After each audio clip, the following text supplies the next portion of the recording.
Assalamualaikum warahmatullahi wabarakatuh. Berjumpa lagi dengan saya Sofwa SPD, calon guru penggerak angkatan 11 Kabupaten Demak. Kali ini saya akan menyampaikan aksi nyata saya tentang modul 1.4. Modul 1.4 budaya positif. Diseminasi menyebarkan pemahaman dan penerapan pengalaman budaya positif di TK Nusa Indah, Kelurahan Singorejo.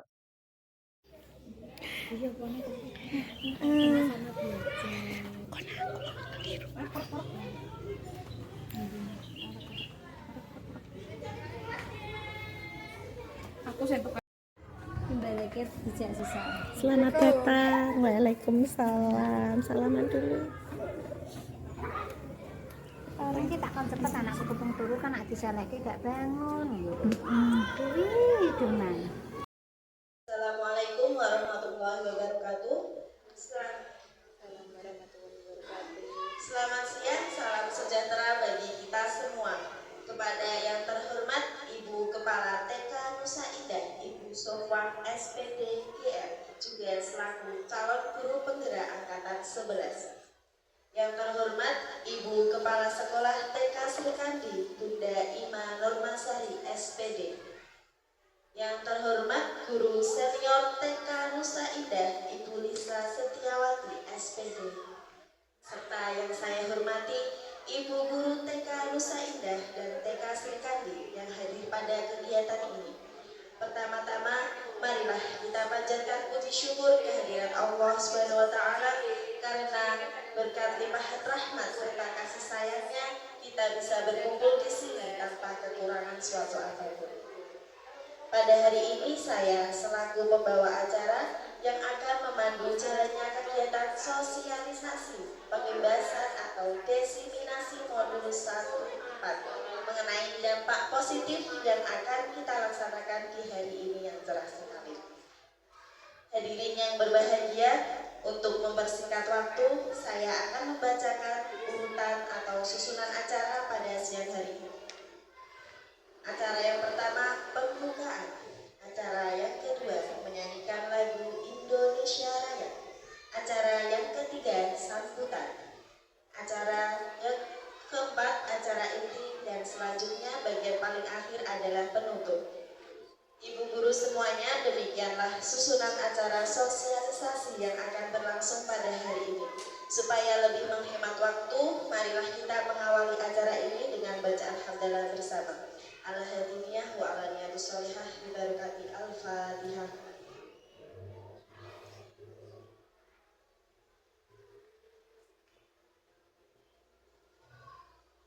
Amin, amin, amin, ya rabbal alamin. Acara selanjutnya adalah menyanyikan lagu Indonesia Raya. Para hadirin dimohon untuk berdiri.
Hadirin dipersilakan duduk kembali.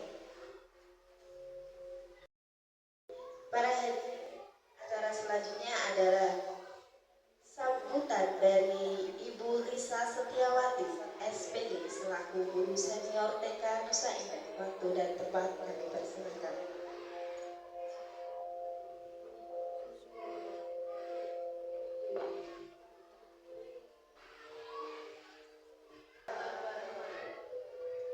Selamat siang ibu-ibu TK yang saya sayangi. Mana senyumannya?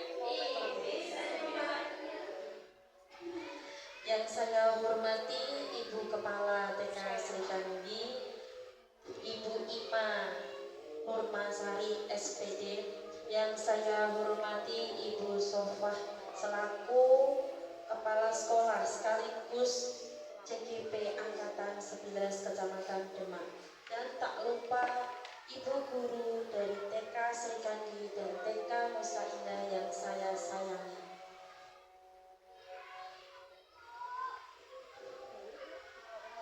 Alhamdulillah kita semua bisa berkumpul di aula TK Nusa Indah dengan suasana yang sangat panas ibu-ibu ini. Mana semangatnya? Kita tepuk semangat dulu biar otak kita fresh. Tepuk semangat, semangat, semangat, semangat. Pertama-tama marilah kita panjatkan puji syukur atas kehadirat Allah Subhanahu wa taala. Senantiasa kita bisa berkumpul di aula sini dengan sosialisasi budaya positif oleh Ibu Sofa CGP Angkatan 11 Kabupaten Demak. Semoga nanti acaranya berjalan dengan lancar. Kita semua setelah pulang dari sini membawa ilmu yang bermanfaat untuk lembaga kita masing-masing dan bisa diterapkan di lembaga kita masing-masing. Akhirul kalam, wassalamualaikum warahmatullahi wabarakatuh.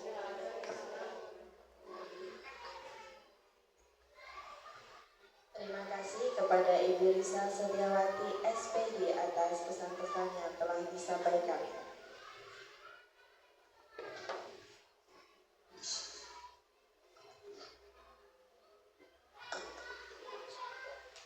Acara selanjutnya adalah acara inti yang akan diisi dengan sosialisasi pengimbasan oleh Ibu Sofwa SPD GR selaku calon guru penggerak angkatan 11. Kita langsung saja kepada Ibu Sofwa SPD GR. Waktu dan tempat kami persilakan.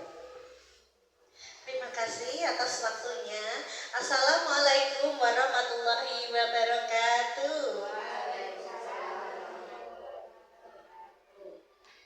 Ada yang terhormat Ibu Ima Nurmasari selaku Kepala Sekolah TK Sri Kandi yang sudah menyempatkan waktunya datang menghadiri undangan dari kami dari TK Nusa Indah serta teman-teman guru yang saya sayangi. Terima kasih atas kerjasamanya. Pada yang terhormat Ibu Lisa selaku guru senior di TK Nusa Indah dan teman-teman guru TK Nusa Indah yang saya banggakan. Langsung saja perkenalkan, nama saya Sofwa, ibu-ibu. Saya di sini bermaksud mengajak ibu-ibu berkumpul di sini di tempat kami karena saya ingin mendesiminasikan atau mengimbaskan ilmu yang saya dapatkan saat mengikuti program pendidikan guru penggerak. Saya sendiri adalah calon guru penggerak angkatan 11 Kabupaten Demak. Di sini sebelumnya ibu-ibu apakah pernah mengikuti kegiatan desiminasi pengimbasan sebelum di tempat saya? Sudah? Oh, belum? Oh, iya. Semoga nanti ilmu yang saya sampaikan bisa masuk dan bisa diterapkan di tempat ibu-ibu di TK Sri Kandi ya. Langsung saja, monggo Bumi, slide yang pertama. Di sini saya ingin menyampaikan tujuan pendidikan menurut Ki Hajar Dewantara. Di sini menuntun segala kekuatan kodrat yang ada pada anak-anak itu agar mencapai kebahagiaan yang setinggi-tingginya sebagai manusia dan anggota masyarakat. Pendidikan bukan hanya sekedar memberikan pengetahuan dan keterampilan saja, tetapi juga melibatkan pembentukan karakter dan moral peserta didik agar menjadi yang lebih baik. Tujuan pendidikan menurut Ki Hajar Dewantara ini tidak hanya menuntut kekuatan pada anak agar mencapai kebahagiaan saja, akan tetapi di sini pendidikan juga harus melibatkan untuk pembentukan karakter dan moral peserta didik. Karena pendidikan karakter itu penting. Melalui pembiasaan atau budaya positif di lingkungan kita akan bisa membentuk karakter dan moral mereka. Monggo Ibu selanjutnya Bu Umi. Next. Budaya positif di sekolah yaitu nilai-nilai kebiasaan-kebiasaan di sekolah yang berpihak pada peserta didik agar mereka dapat berkembang menjadi pribadi yang kritis, penuh hormat dan bertanggung jawab. Melalui budaya positif ini, melalui kebiasaan-kebiasaan yang positif di sekolah yang berpihak pada peserta didik, insya Allah akan menjadikan mereka menjadi pribadi yang kritis, penuh hormat dan bertanggung jawab. Next, Bu. Konsep utama budaya positif. Di sini ada perubahan paradigma belajar. Selanjutnya ada disiplin positif, motivasi perilaku manusia, kebutuhan dasar manusia, guru, kemudian keyakinan kelas, serta segitiga restitusi. Pada hari ini nanti kita akan belajar bersama mengenai apa sih konsep utama budaya positif. Di sini ada poin-poinnya yaitu perubahan. Ada berapa ya ini ya? Ada 7 yang akan kita pelajari di sini. Moga Bu Umi selanjutnya Bu Umi. Di sini yang pertama yaitu perubahan paradigma belajar.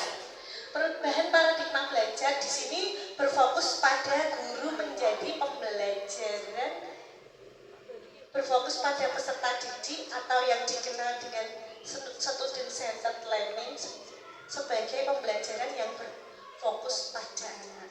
Nah, langkah lebih baiknya pembelajaran sejati yaitu pembelajaran yang berpusat pada anak, tidak anak yang berpusat pada guru. Di sini saya ada apa namanya ya ini? Apa ya maksudnya ini ya?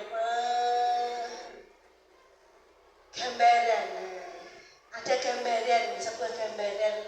Coba bayangkan. Nah, di sini cobalah. Ini namanya kegiatan cobalah. Ibu-ibu, Anda dan teman Anda akan melakukan kegiatan cobalah buka. Ini nanti ada yang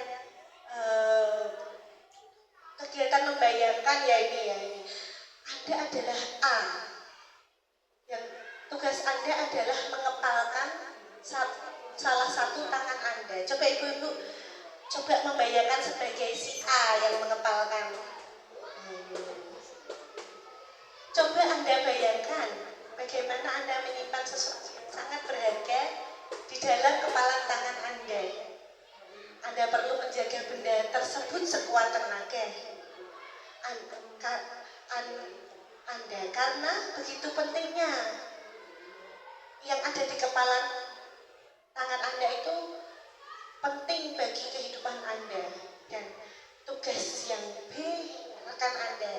saya ya, misalnya ini saya. Anda coba bayangkan dulu, coba nanti saya pilih salah satu. Anda berlaku sebagai si A dan saya si B ya. Si B, saya sebagai si B. Si B ini tugasnya mencoba dengan segala cara untuk membuka kepala tangan Anda. Si B ini membujuk, menghardik, mengintimidasi atau memarahi, menggoda, menggelitik. Cobalah lakukan kegiatan ini secara bergantian. 30 detik saja. Nah, ini saya butuh contoh ini. Saya mau pilih salah satu atau salah dua dari teman-teman. Monggo ya, nah ini kuning saya pilih ya kuning. Ada? Oh, yang lain kuning malu. Bu Restu ya Bu Restu dan Bu Ima. Oke siap. Ini Bu Restu mau jadi yang A atau B? Yang A. Bu Ima mau jadi yang A atau B? Berarti ya kalau A ya B. Oh iya. Mesti milih salah satu nanti biar nyala. Bu Ima adalah si A. Bu Restu sebagai si B. Coba Bu Ima pejamkan mata Ibu, kemudian Ibu mengepal sekuat tenaga kepala yang ada di genggaman Ibu.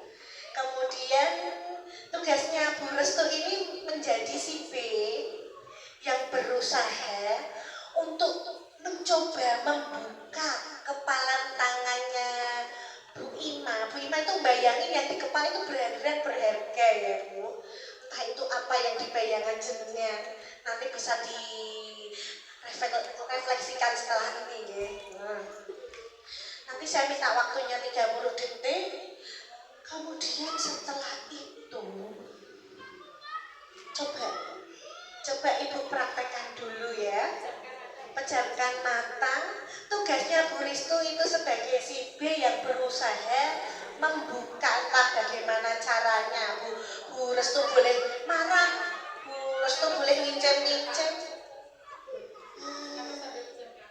Ya membayangkan. Ya.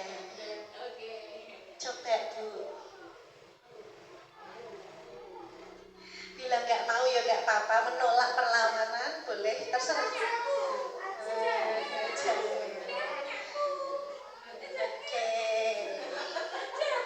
Oke. Sudah 30 detik ya.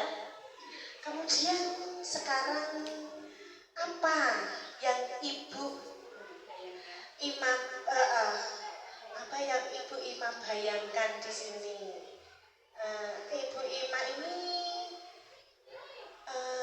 saya ingin bertanya dan berdiskusi ya secara mandiri nih. Coba Bu Ima ini kira-kira membayangkan mengepalkan tangannya itu membayangkan memegang apa itu? Saya membayangkan harta yang paling berharga di kepala tangan saya ini adalah uang.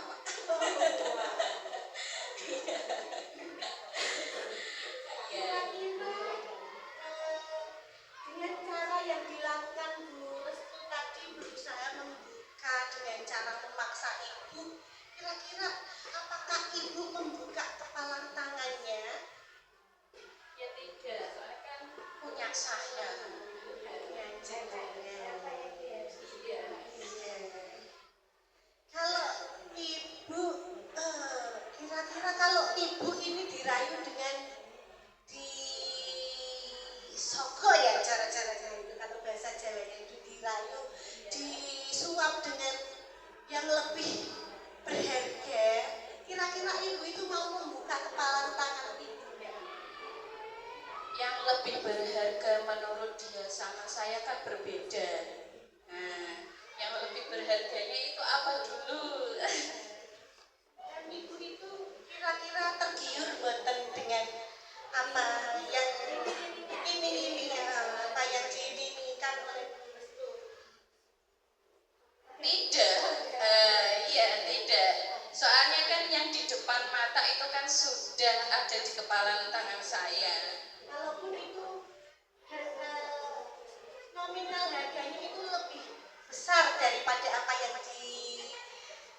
diberikan terus kepada ibu dan itu aslinya itu tergiur, kira-kira itu bagaimana? Menurut saya, kalau nominalnya yang diberikan sama-sama uang ya, yang diberikan sama-sama uang tapi nominalnya lebih banyak juga boleh. Terima kasih umpan balik yang diberikan. Nah, dalam kegiatan ini sesungguhnya ini ada pertanyaan ya, siapa yang memegang kendali atau yang membuka atau menutup kepala tangan tersebut? Monggo ibu-ibu ada yang ingin menyampaikan jawabannya sebagai peserta? Kira-kira siapa yang memegang kendali? Si A atau si B? Menurut ibu?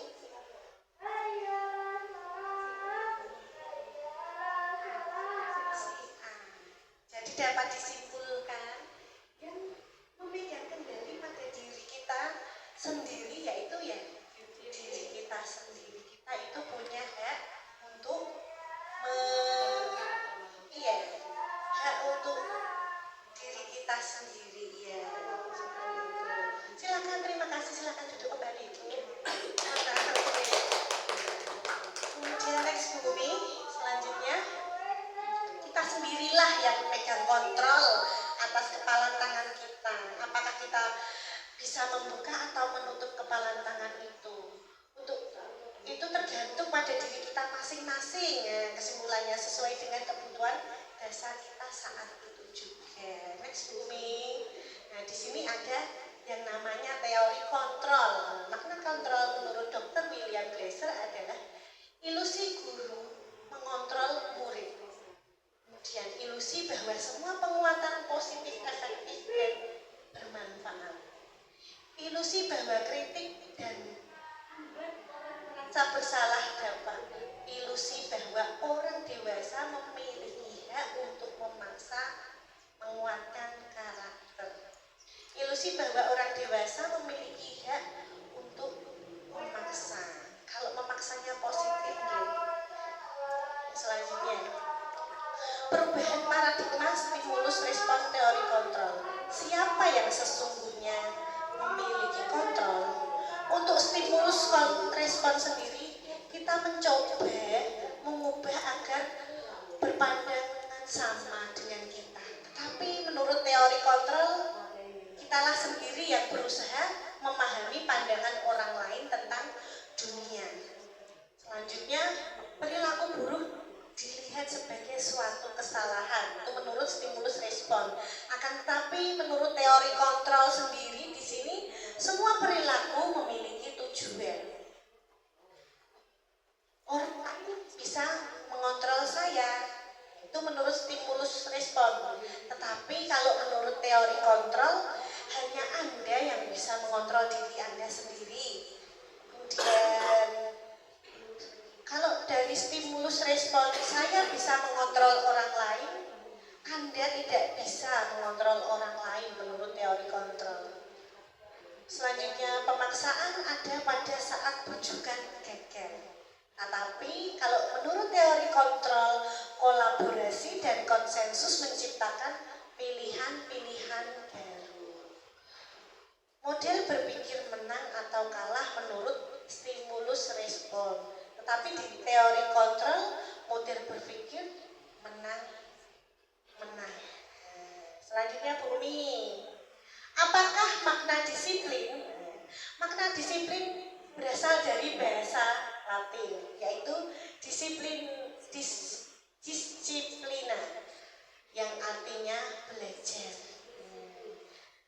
Makna asal dari kata ini berkonotasi dengan disiplin dari murid-murid Socrates dan Plato.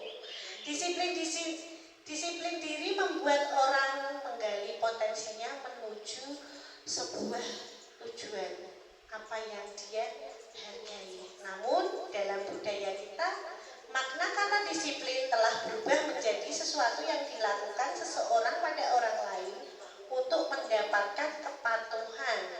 Kecenderungan umum adalah menghubungkan kata disiplin dengan ketidaknyamanan, bukan dengan apa yang kita hargai atau mencapai suatu tujuan mulia. Nah, kalau di Indonesia sendiri, di Indonesia sendiri itu makna disiplin itu berupa dengan kepatuhan, beda dengan yang ada di luar negeri ya Ibu ya.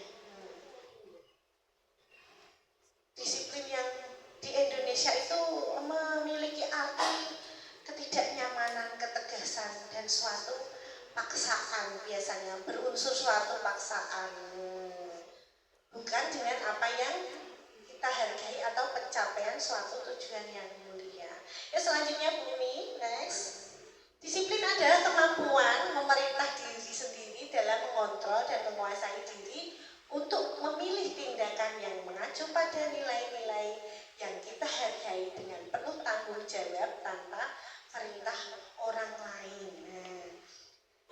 Nilai-nilai yang kita hargai adalah nilai kebajikan, sifat positif manusia yang merupakan tujuan mulia yang ingin dicapai setiap individu, yaitu nilai-nilai dalam profil pelajar Pancasila.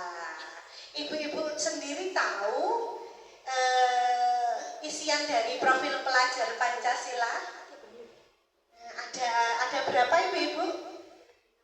Nah, ada lagunya ibu-ibu. Kita nyanyikan bareng-bareng dulu ya. Ayo, 1, 2, 3. Belajar Pancasila, beriman dan bertakwa pada Tuhan Yang Esa, dan berakhlak mulia, berkebinekaan global, gotong royong mandiri, kreatif dan bernalar kritis. Di sini ada isian dari profil pelajar Pancasila. Yang pertama yaitu beriman, bertakwa kepada Tuhan Yang Maha Esa, serta berakhlak mulia. Harapannya kita sebagai pendidik anak usia dini itu dapat menerapkan sesuai dengan profil pelajar Pancasila. Anak-anak memiliki karakter beriman, bertakwa kepada Tuhan Yang Maha Esa dan berakhlak mulia. Kemudian yang kedua yaitu mandiri.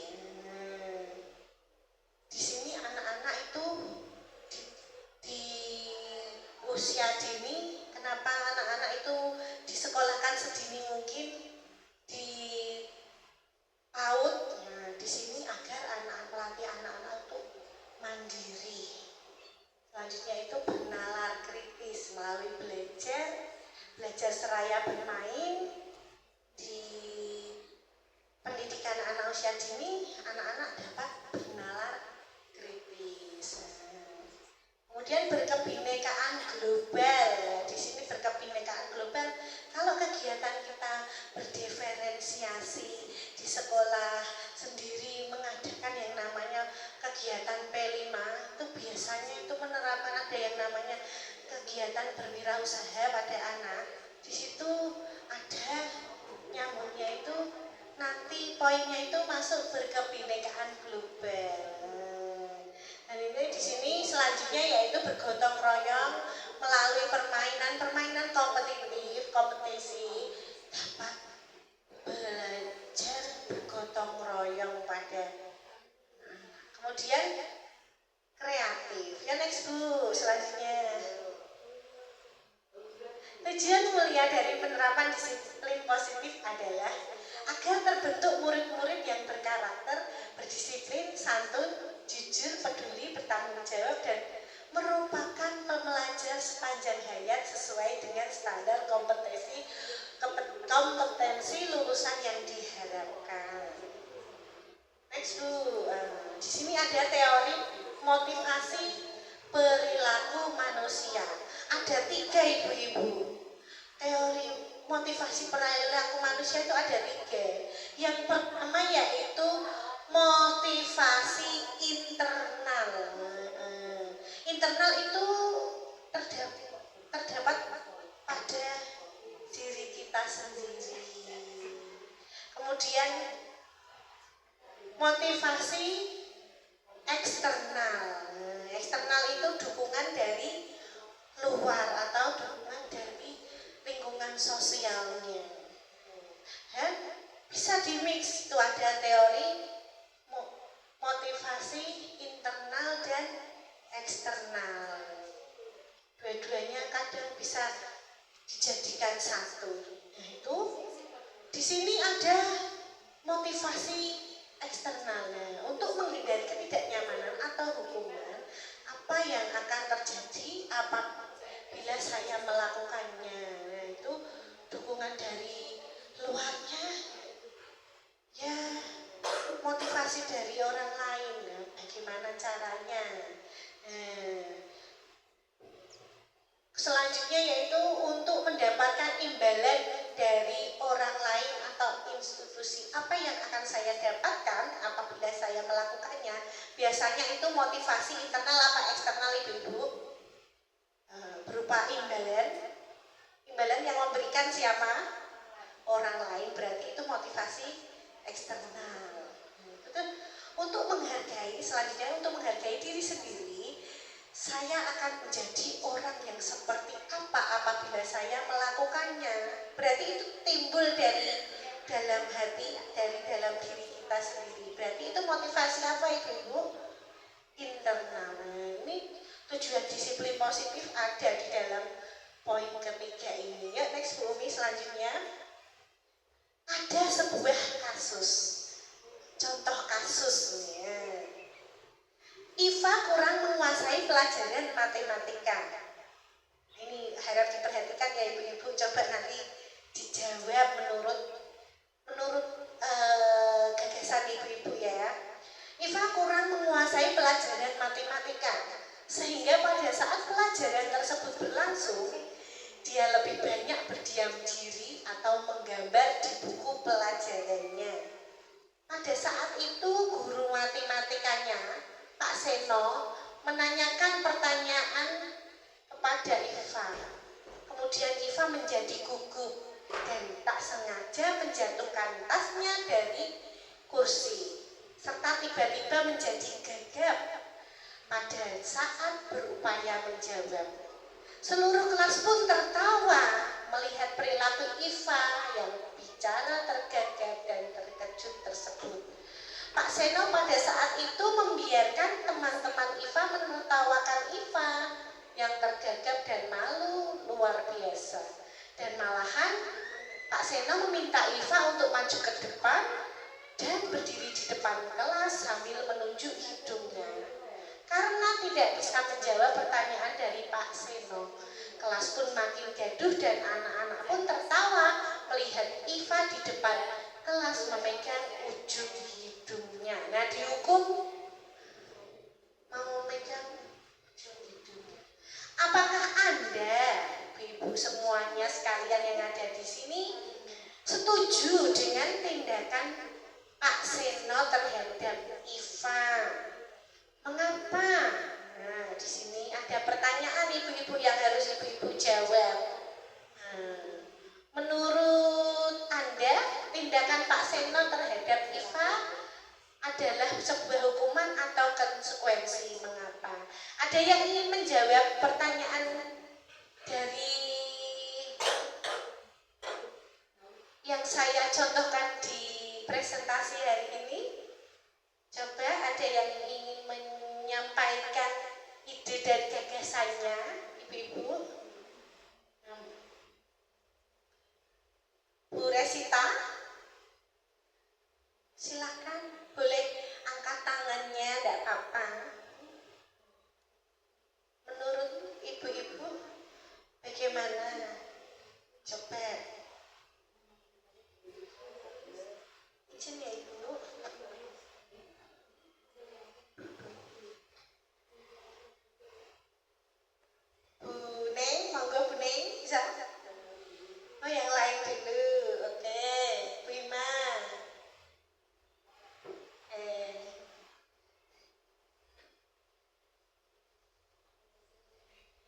silakan boleh di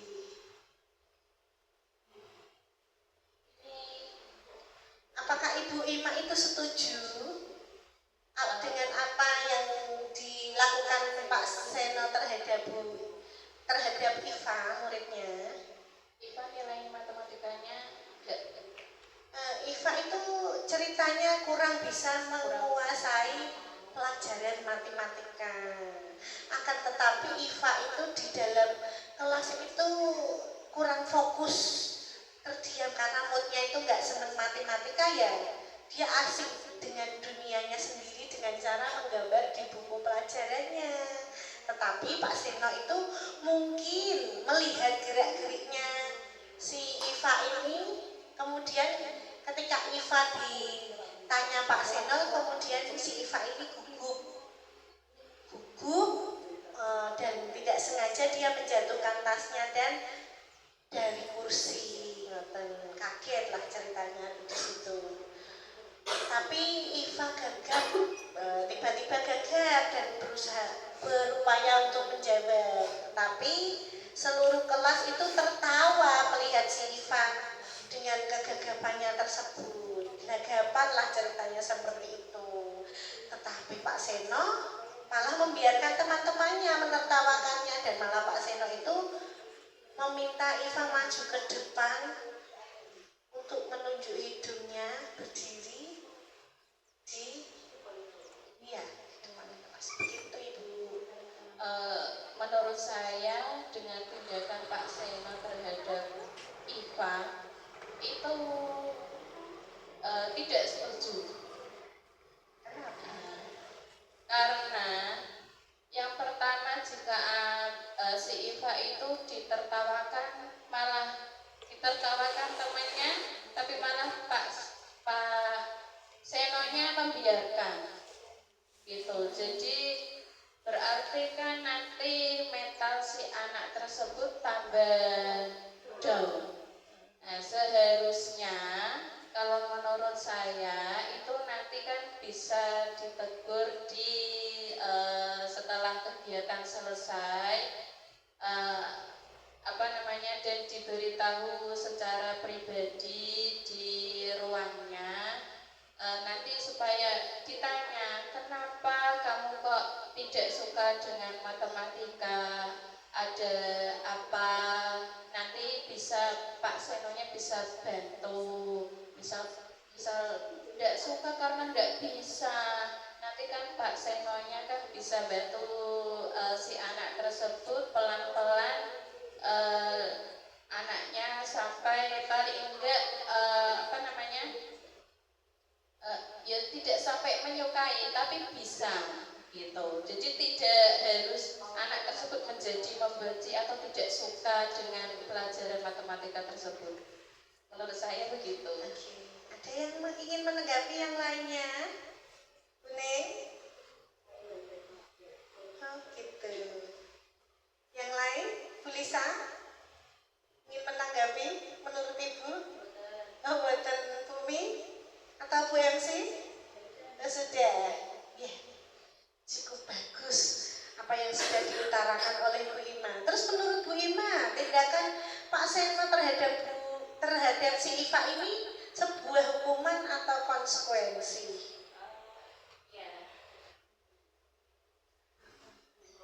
Ya, menurut saya itu adalah sebuah hukuman.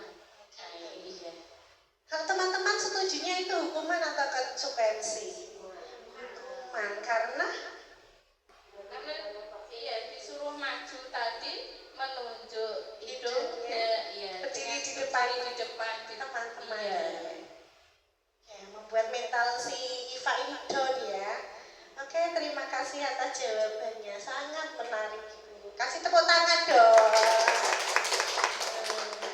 Ya, saya juga setuju sependapat dengan apa yang diutarakan oleh Bu Ima.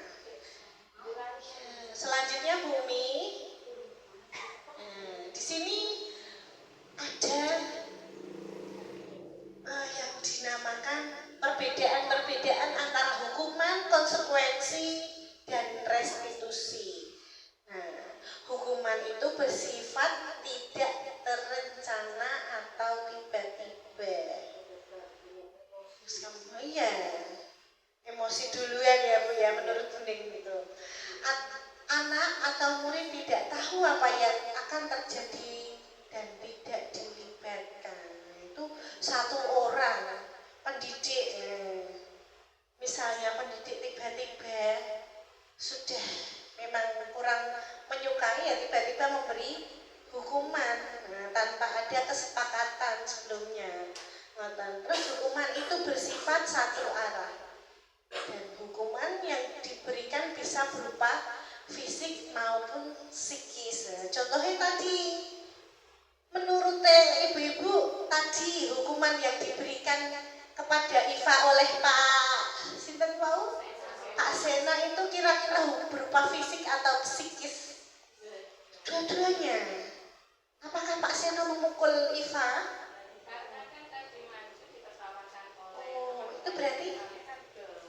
Itu berarti cuma psikis ya, psikisnya yang sudah dihukum dan dipatahkan oleh Pak Seno. Nah, selanjutnya itu ada konsekuensi.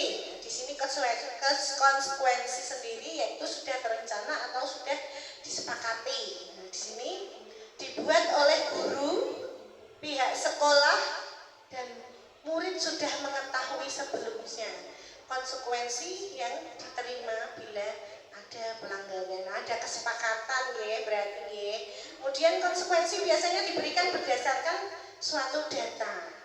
Guru sebagai pengawas sudah diketahui sebelumnya oleh murid. Nah, selanjutnya yang ketiga yaitu ada yang namanya restitusi. Nah, restitusi merupakan sebuah pilihan. Di sini ciri-cirinya menguatkan untuk murid dalam jangka waktu yang panjang. Murid atau anak mendapatkan penguatan, kemudian murid belajar bertanggung jawab untuk perilakunya. Selanjutnya Bumi. Nah, saya jelaskan mengenai apa itu restitusi. Tadi teman-teman penasaran nggak yang namanya restitusi? Baru dengar apa sudah pernah mendengar?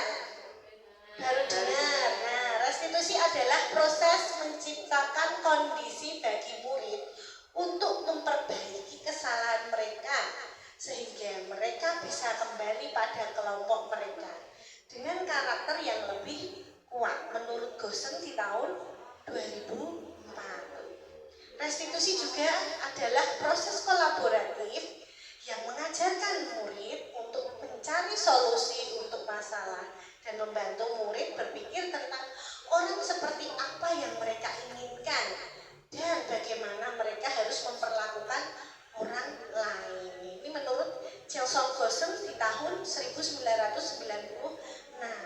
Di sini restitusi itu bisa membantu murid menjadi lebih memiliki tujuan, disiplin positif, dan memulihkan dirinya setelah berbuat salah. Ya Bumi. Di sini ada yang namanya tindakan. Nah, menurut ibu-ibu, nih mencatat 100 kali di dalam buku kalimat saya tidak akan terlambat lagi karena terlambat ke sekolah. Halo. Yang kedua yaitu lari mengelilingi lapangan basket 2 kali karena terlambat hadir di sekolah. Kira-kira itu yang nomor 1 tadi mencatat 100 kali di dalam buku kalimat saya tidak akan terlambat lagi karena terlambat ke sekolah itu sebuah hukuman atau konsekuensi?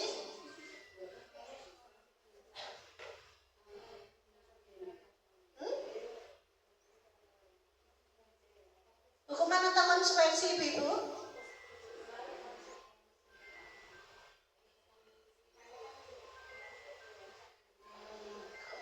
Memberikan catatan 100 kali itu, meminta anaknya ini. Iya, hukuman. Coba nanti kita lihat ya. Kalau lari mengelilingi lapangan basket 2 kali karena terlambat hadir ke sekolah, konsekuensi atau hukuman? Hukuman. Kita lihat ya nanti membersihkan coretan yang dibuat di meja tulis. Konsekuensi, murid diminta untuk push up 15 kali karena tidak menggunakan masker di sekolah. Hukuman, menggantikan kertas tugas teman yang dicoret-coret. Konsekuensi, berjemur di lapangan basket pukul 12 siang karena ngobrol dengan temannya. Hukuman, murid diminta bertelanjang kaki sepanjang hari karena tidak menggunakan sepatu warna hitam. Hukuman, tapi sesuai peraturan sekolah loh ya. Ya tetap hukuman. Konsekuensi apa hukuman ya? Kita lihat siapa yang setuju hukuman. Hukuman. Oke. Berdiri di depan kelas sambil mengangkat kaki satu karena tidak bisa menjawab pertanyaan. Hukuman. Kita lihat ya Bu Mi. Next. Kita lihat. Betul. Yang konsekuensi, kita koreksi ya, catat 100 kali itu hukuman. Banyak hukumannya ya yang di sini ya. Tadi yang konsekuensi ada coba dicek ibu-ibu. Tadi berdasarkan jawaban ibu-ibu, kira-kira yang konsekuensi tadi ada berapa? Benar? 2? Ya. Tadi jawaban ibu-ibu ketika saya tanya barusan sudah benar semua. Karena yang konsekuensi itu membersihkan coretan yang dibuat di meja. Nah, konsekuensinya wong mejane wis apik-apik, wis resik-resik malah diorek. Ya dia harus bertanggung jawab. Terus kemudian mengganti kertas tugas temannya yang telah dicoret-coret. Wong kancane gak nyalai. Orang nyalai kancane kok diorek-orek, ya harusnya mengganti. Ya selanjutnya ibu-ibu. Nah di sini ada yang namanya kebutuhan dasar manusia. Di dalam lingkaran survivalnya di sini ada yang namanya sebuah cinta, kasih atau diterima. Kemudian selanjutnya ada penguasaan, ya Bu Mi. Ada kesenangan dan kebebasan. Nah, setiap orang itu memiliki gambaran yang berbeda-beda ya. Kita berusaha memahami pandangan orang lain tentang dunia. Karena apa yang ada di dalam hati manusia itu berbeda-beda berdasarkan kebutuhan dasar manusia. Yuk next yuk. Ini ada contoh kasus lagi Ibu-ibu. Nah, Ibu Ambar, guru wali murid kelas 2A di SD Pelita Hanis sedang bingung menghadapi ulah salah satu murid di kelasnya, yaitu si Doni. Beberapa anak di kelas 2A telah datang padanya dan mengeluh bahwa si Doni seringkali meminta bekal makan siang mereka dengan paksa. Jika Anda sebagai pendidik, Anda menghadapi situasi yang seperti ini, seperti Ibu Ambar, apa yang Anda lakukan? Dan menurut Anda, kira-kira apa alasan Doni melakukan hal tersebut? Bu Kerin? Siapa yang berusaha ingin memberikan ide dan gagasan yang seperti menjawab kasus? Mari kita pecahkan bersama-sama, kita belajar bersama-sama di sini. Bu Sita,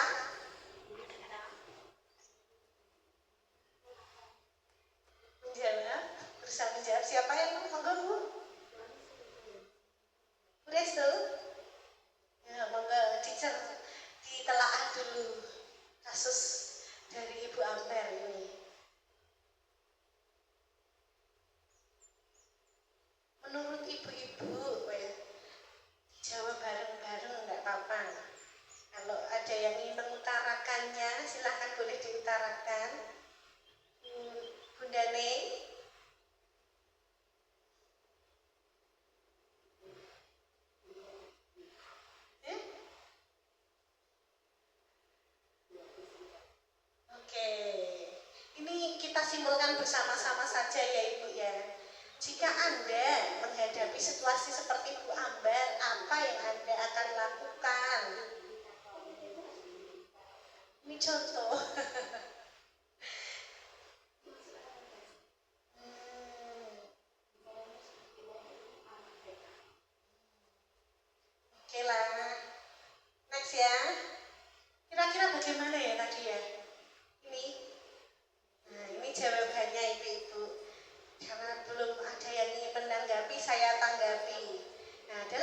konteks penerapan disiplin positif sebaiknya Ibu Ambar mencari tahu terlebih dahulu alasan Doni mengapa dia melakukan tindakan tersebut agar mengetahui kebutuhan mana yang sedang dipenuhi oleh si Doni.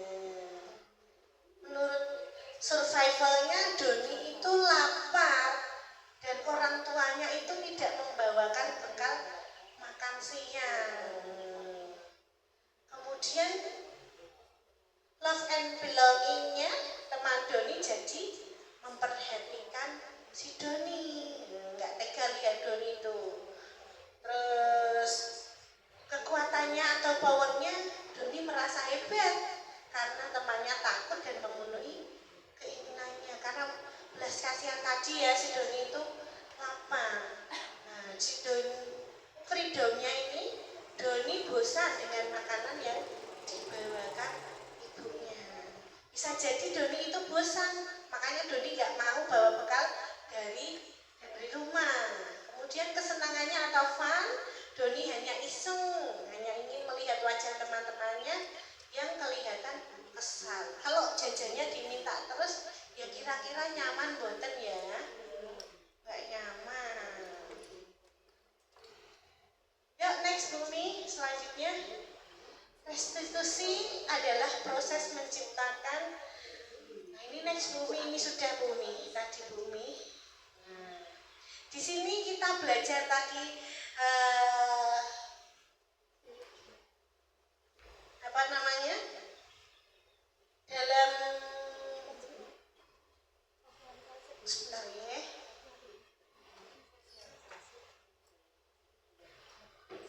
Ada 5 posisi kontrol guru. Nah, di sini ada yang namanya posisi kontrol penghukum. Ada yang namanya juga posisi kontrol pembuat merasa bersalah.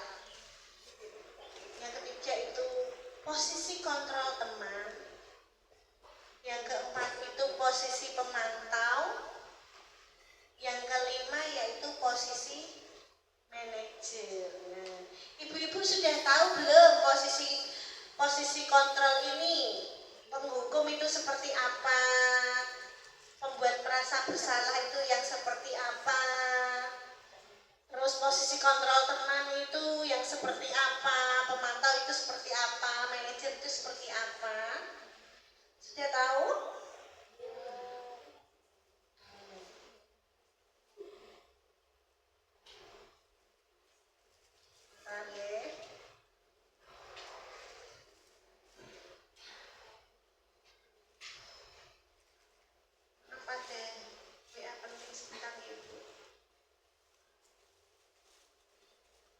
Izin membuka WA sebentar.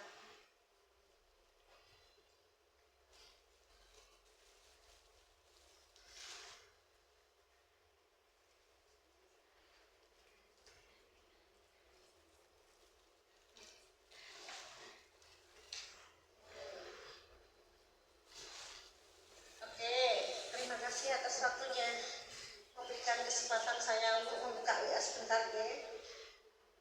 Saya akan menjelaskan 5 posisi kontrol. Nah, di sini ada penghukum. Nah, penghukum ini karakteristiknya menggunakan hukuman fisik atau verbal untuk menghentikan perilaku yang tidak diinginkan. Nah, itu dampaknya itu membuat anak-anak itu menjadi takut ibu-ibu.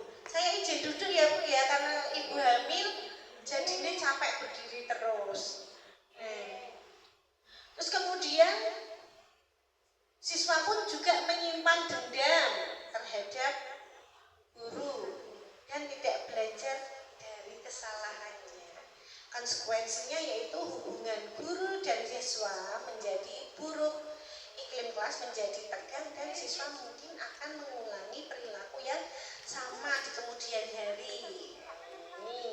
Ini karakter dari posisi kontrol guru yang sebagai penghukum. Kemudian selanjutnya pembuat merasa bersalah. Di sini memiliki karakteristiknya yaitu membuat siswa itu merasa bersalah atas tindakannya, Seringkali dengan perbandingan dengan siswa lain. Nah, bagaimana perasaan nih teman-teman sendiri kalau dibanding-bandingkan dengan orang lain tuh yang dirasakan tuh seperti apa? Kan seperti itu ya. Terus dengan menggunakan nada suara yang nyindir. Menyindir. Dan cara menyindir itu kan membuat psikis anak itu menjadi down.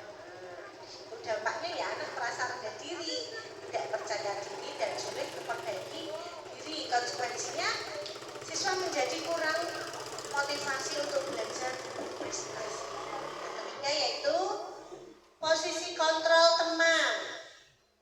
Ini karakteristiknya yaitu mencoba menjadi teman dekat siswa, seringkali mengabaikan aturan dan batasan yang ada. Kaya koncone dhewe. Jadi dampaknya sulit menghargai guru. Anak-anak itu sulit menghargai guru wong karena anak-anak itu sudah menganggap guru itu temannya sendiri dan sulit menerima koreksi. Konsekuensinya kelas menjadi kurang terstruktur dan sulit untuk mencapai tujuan pembelajaran. Yang keempat yaitu tipe pemantau.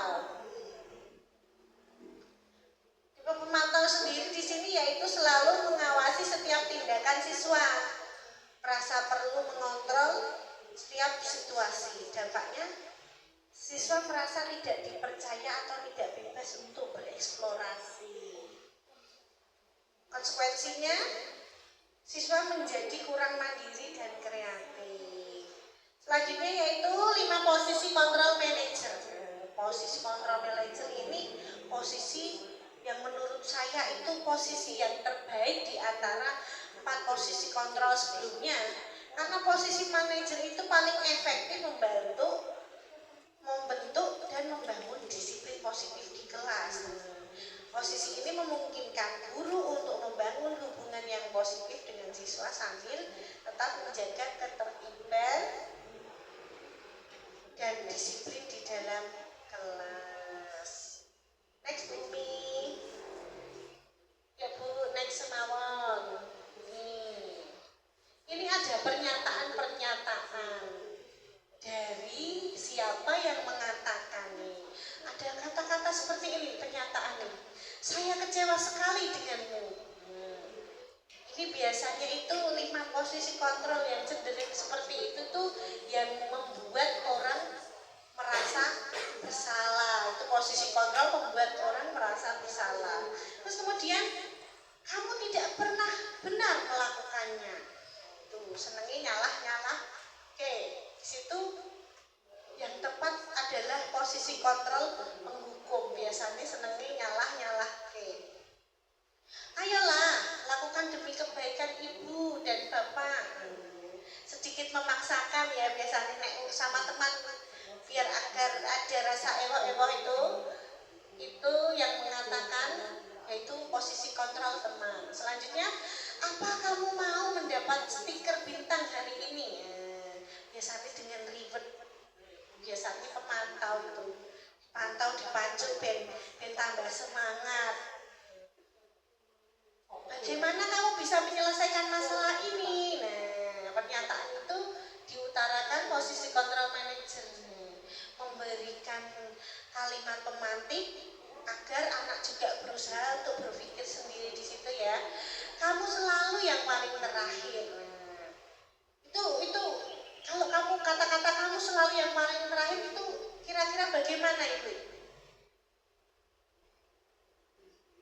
Itu termasuk posisi kontrol penghukum karena rodok bully sidik-sidik itu menghukum psikisnya anak ya. Ya Bumi, next. Ini kasus-kasus ini kita lewati saja ya Bumi ya. Ini selanjutnya ya ini kita belajar tentang keyakinan kelas.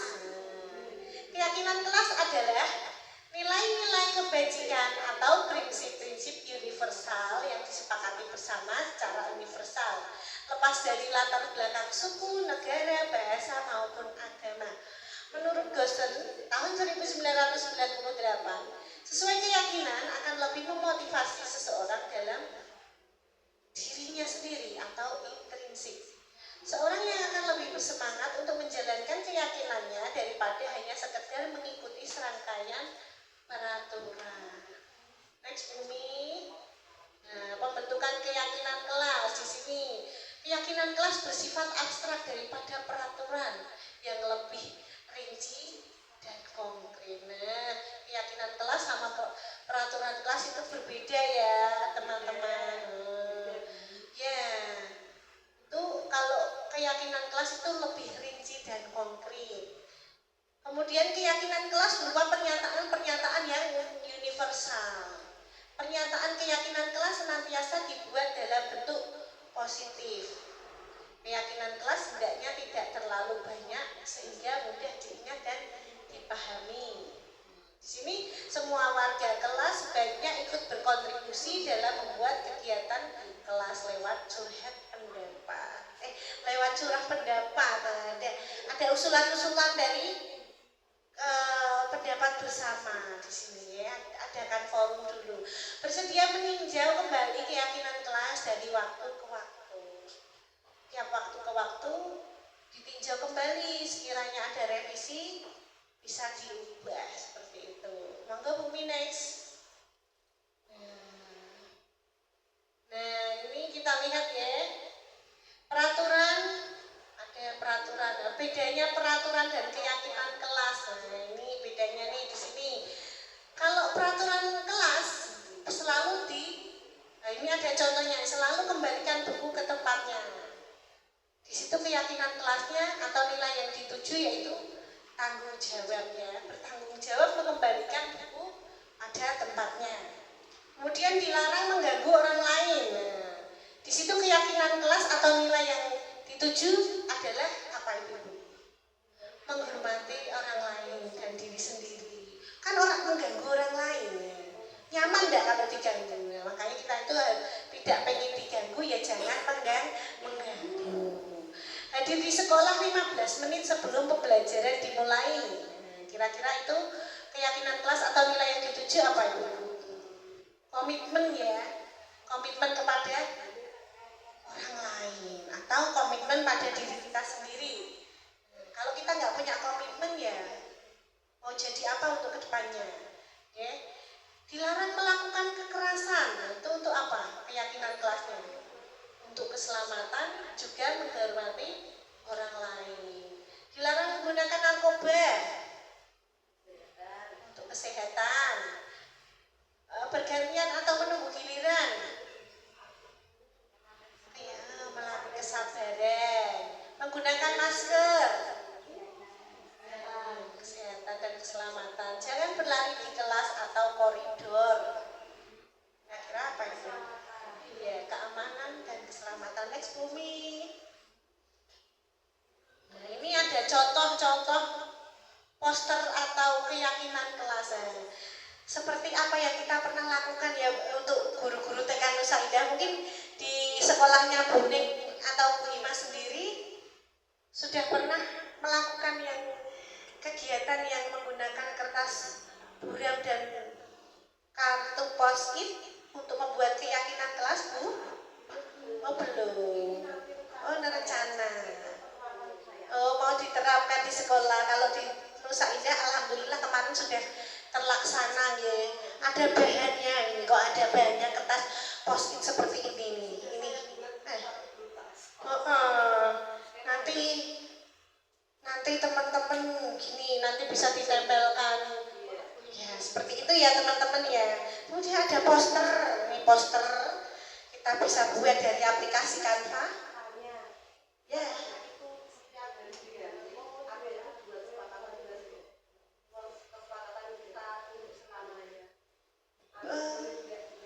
Boleh setiap hari itu apalagi kita menerapkannya kepada anak-anak ya pasti iya bisa diganti tidak apa-apa. Pendapat anak kan setiap hari bisa berubah-ubah. Biasanya hari ini aku pengennya mengutarakan seperti ini, besok bisa berubah ya. Selanjutnya Bumi. Next. Restitusi ini sudah ya tadi. Nah ini segitiga restitusi. Segitiga restitusi bentuknya itu seperti segitiga. Di sini gambaran segitiga restitusi yaitu ada yang namanya pertamanya itu menstabilkan identitas. Oke, nih. Tadi sudah lihat gambarannya ya. Gambarannya bumi next ya, gambar ini loh bumi. Nah, segitiga restitusi di sini pertamanya itu menstabilkan identitas. Kemudian ada validasi tindakan yang salah, mencari kevalidan tindakan yang salah, dan selanjutnya itu menanyakan keyakinan. Nah, di sini ada setiap orang itu kita bisa menyampaikan dengan setiap orang itu pasti pernah melakukan kesalahan dengan cara stabilkan identitas. Di sini tuh ada yang namanya istilah setiap orang itu pasti pernah melakukan kesalahan dan kamu bukan satu-satunya yang pernah melakukan kesalahan ini. Nah, di situ. Kemudian untuk validasi tindakan yang salah itu kamu tentu punya alasan mengapa melakukan itu. Biasanya kalimat pemantiknya kepada anak itu, Bu Guru menggunakan kata yang seperti itu ya. Terus adakah cara yang lebih efektif untuk mendapatkan apa yang kamu butuhkan? Untuk menanyakan keyakinannya bisa menggunakan kata-kata nilai apa yang telah kita sepakati. Kemudian kamu ingin menjadi orang yang seperti apa? Oke, next. Selanjutnya Ibu Mi. Ini langkah-langkah segitiga restitusi. Yang pertama, misal ada anak yang melakukan kesalahan ya ibu-ibu ya. Nah, pertama itu menstabilkan identitas. Kita bisa menggunakan kalimat pemantik. Berbuat salah itu tidak apa-apa. Tidak ada manusia yang sempurna. Saya juga pernah melakukan kesalahan seperti itu. Kita bisa menyelesaikan ini. Bapak Ibu tidak tertarik mencari siapa yang salah, tapi Bapak Ibu ingin mencari solusi dari permasalahan ini. Kemudian kamu berhak merasa begitu. Next Bumi. Kemudian validasi tindakan yang salah. Ini ada kalimat pemantiknya. Padahal kamu bisa melakukan yang lebih buruk dari ini ya. Kamu pasti punya alasan mengapa melakukan hal seperti itu. Terus selanjutnya, kamu patut bangga pada dirimu sendiri karena kamu telah melindungi sesuatu yang penting buat kamu. Ya Bumi, next Bumi. Terus yang ketiga yaitu menanyakan keyakinan. Di sini ada kalimat pemantiknya yaitu apa yang kita percaya sebagai kelas atau keluarga. Kemudian apa nilai-nilai umum yang kita telah sepakati. Selanjutnya apa bayangan kita tentang kesalahan yang ideal. Kemudian kalimat pemantik yang terakhir di sini yaitu kamu mau jadi orang yang seperti apa. Nah, ini ada contoh-contoh kalimat pemantik tentang menanyakan keyakinan. Next Bumi. Kira-kira kita langsung berefleksi ya Bu Ibu. Di sini perasaan Bapak Ibu saat ini adalah apa? Kalau Bu, saya tanya satu-satu saja ya. Perasaan Bu Restu hari ini menyenangkan. Kemudian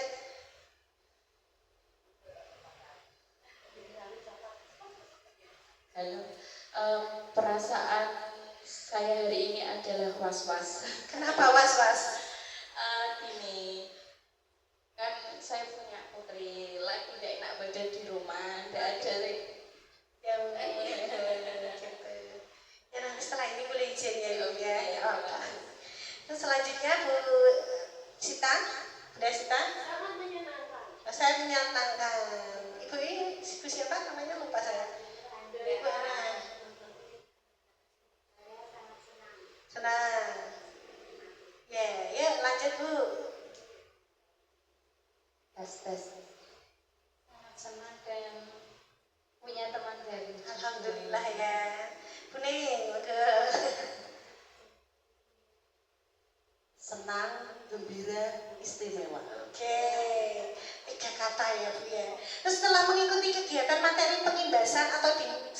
diseminasi pada hari ini. Saya paham bahwa tentang budaya positif itu yang akan menerapkan anak didik menjadi disiplin positif dengan dirinya masing-masing. Oke, Bu, monggo Bu, next Bu. Keliling lagi mikrofonnya. Monggo, nggak bisa. Monggo Bu Ima, boleh dijawab Bu Ima. Setelah mengikuti materi ini. Setelah mengikuti materi pengimbasan pada hari ini, saya jadi paham bahwa sebelumnya itu anak ini kan budaya positif ya. Iya. Nah, sebelumnya belum tahu budaya positif yang sebelum diterapkan di sekolah yang dijelaskan itu nanti insya Allah berjalan akan diterapkan di sekolah. Gitu. Ya Bu Sita. Sudah. Target saya selanjutnya yaitu apa Bu? Menurut jenengan? Targetnya selanjutnya apa? Target selanjutnya yaitu penerapan budaya positif itu nanti bisa dilakukan sehari-hari di sekolahan. Jadi itu nanti akan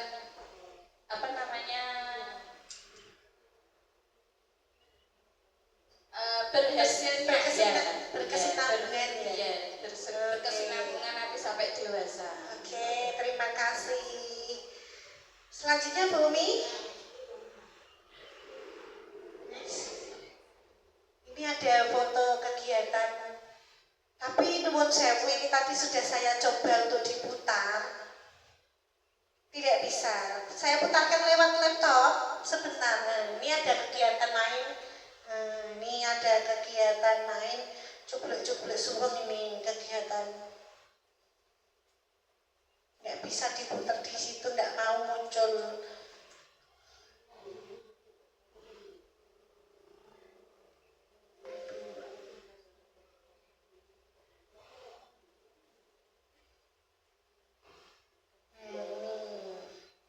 Melalui kegiatan permainan tradisional, nah ini di sini permainan tradisional ini ya, kita bisa menciptakan budaya positif. Nggak kelihatan ya Bu ya?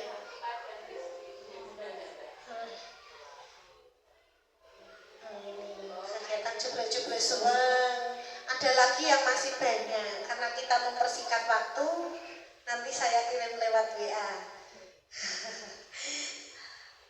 Selanjutnya Bu, next. Terima kasih banyak teman-teman sudah mendengarkan dengan baik desiminasi atau pengimbasan yang sudah saya sampaikan. Jadi dapat disimpulkan bahwa pendidikan adalah senjata yang efeknya tergantung pada siapa yang memegang dan pada siapa itu ditujukan. Sekian presentasi desiminasi atau pengimbasan dari saya. Saya mohon maaf apabila ada tutur kata saya yang kurang berkenan atau kurang greget dalam penyampaian saya. Saya mohon maaf sebesar-besarnya. Wabillahi. Terima kasih kepada Ibu Sofwah SPD SDGR atas ilmu-ilmu yang telah disampaikan. Semoga ilmu-ilmu tersebut dapat bermanfaat untuk kita semua. Sesi foto. Mari maju dulu buat foto bersama.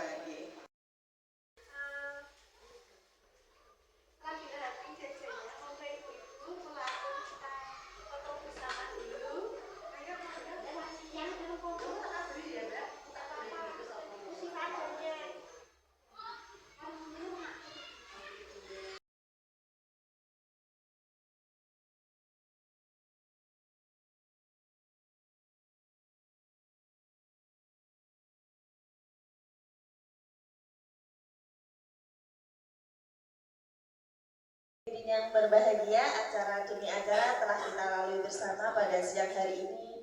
Mari kita syukuri karena acara hari ini berjalan berjalan dengan lancar. Mari kita syukuri dengan ucapan hamdalah, alhamdulillahirabbil alamin. Saya selaku pembawa acara, apabila ada salah kata maupun perbuatan, saya mohon maaf yang sebesar-besarnya. Wabillahi taufiq wal hidayah. Wassalamualaikum warahmatullahi wabarakatuh.